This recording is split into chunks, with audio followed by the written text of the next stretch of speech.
Hello, Life in Jesus students, and welcome to your final ed puzzle of the Life in Jesus class for this semester. Let's take a moment in silence.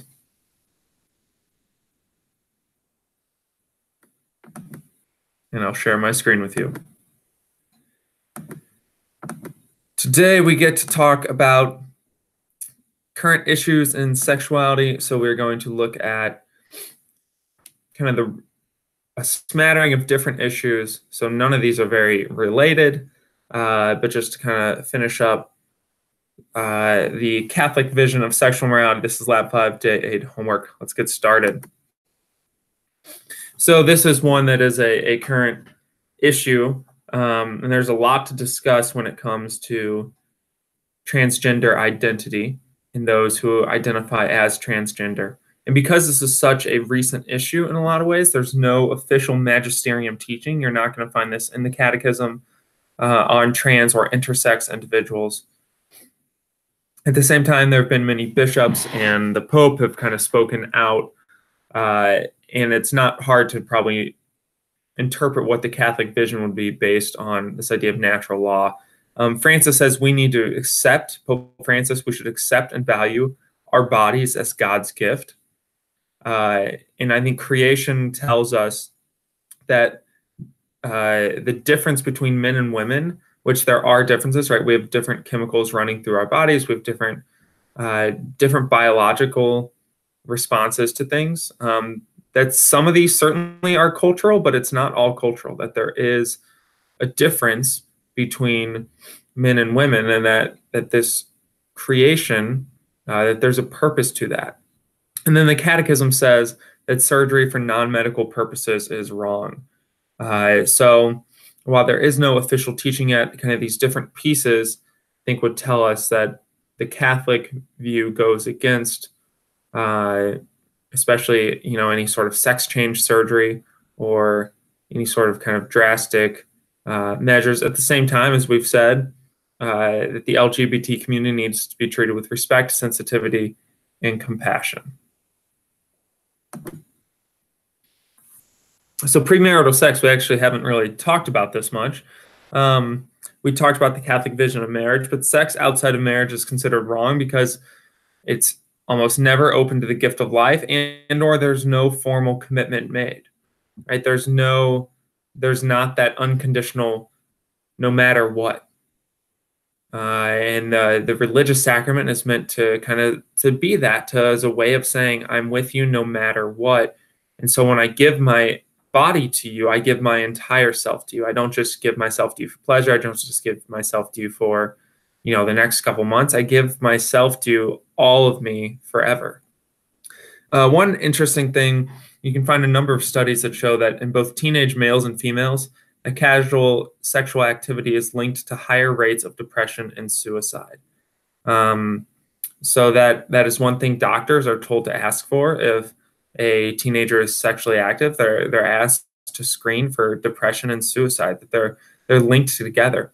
And this is all the more surprising that in adults, sex is actually physically healthy for the body. So there's something about developing as teenagers that sex can be jarring. It cannot be the most emotionally healthy or psychologically healthy or physically healthy thing.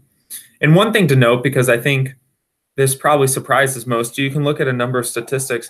Less teenagers are having sex than 25 years ago, which again may be surprising because I think it's more kind of like what we talked about with misrepresentation. It's more in TV shows and movies and the plot of things, and it's all around us and we hear about it. But the reality is that more teenagers are waiting to have sex.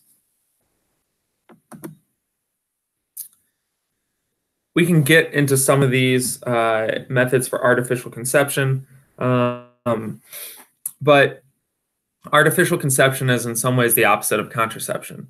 And the Catholic Church says it's wrong because they involve sexual acts that are procreative but not unitive.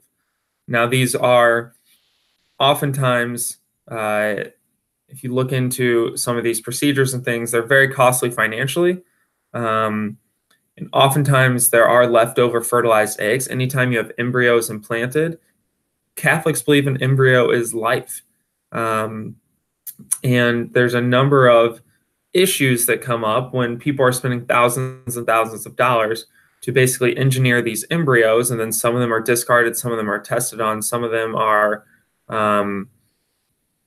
many of them do not live. And so I think Catholics would say, well, we need to be careful with how we are treating these things that we essentially believe. We believe this is a human life. You go back to the argument for something being a human life. So Catholics would say, well, we should wait on that. There's also a number of legal issues that have come up recently. If you look at some of these frozen embryos and who owns them and what should be done with them, those are a number of ethical questions. Right? At the end, children are meant to be loving creations, not engineered products.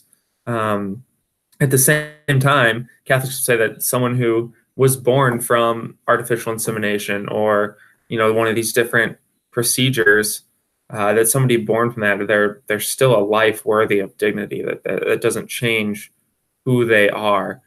The Catholic Church is just very worried about how do we get there. That's important. How we got to that stage is important. Finally, pornography. I think this is a huge issue. I think that we have to recognize that some of the issues with sexual assault are related to pornography.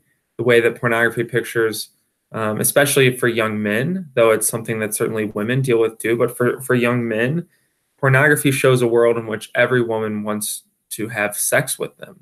And if we can't see that that's related to the current sexual assault issue and issues with consent, right? I personally think, I can't prove it, that there's a direct link between the two. Right? Pornography is highly addictive. It can rewire the brain. It's linked to sexual dysfunction, unrealistic expectations, increased violence towards women, objectification, and unhealthy relationships. Right? It's not a vision of what we as humans are meant to be, of what sex is meant to be. Masturbation is a sin because it's all about self-pleasure without sharing life or love. Just want to talk briefly about both porn and sexting. Right, what they do is they objectify and they depersonalize sex and people. Right, it makes a picture of someone, an explicit picture of someone is almost completely the epitome of objectifying someone. Right, a two-dimensional image of someone where you only see who they are physically, you don't see who they are emotionally or spiritually, and that I think is very dangerous. Sexting, it's a risky behavior. It's especially linked to bullying and suicide. And then there's also issues with child pornography as well, that when those images are sent, that is, right, sending essentially pictures of especially when you talk about teens or middle schoolers, right? Those are images of underage people. And so there's a ton of issues with that being child pornography as well, just legally, aside from everything else.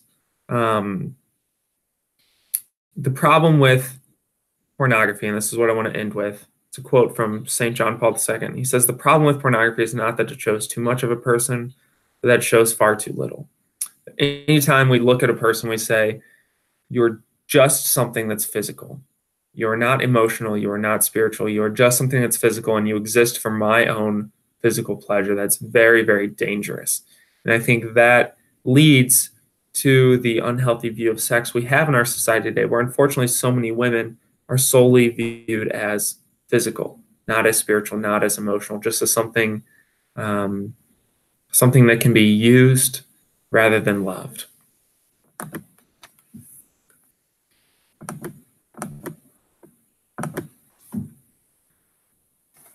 So that's all I got today. This is our last Ed puzzle, and I look forward to discussing in class. I really think all of you should take the time to, especially this video, like, comment, and subscribe.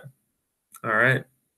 From all of us here in the campus ministry office, stay classy.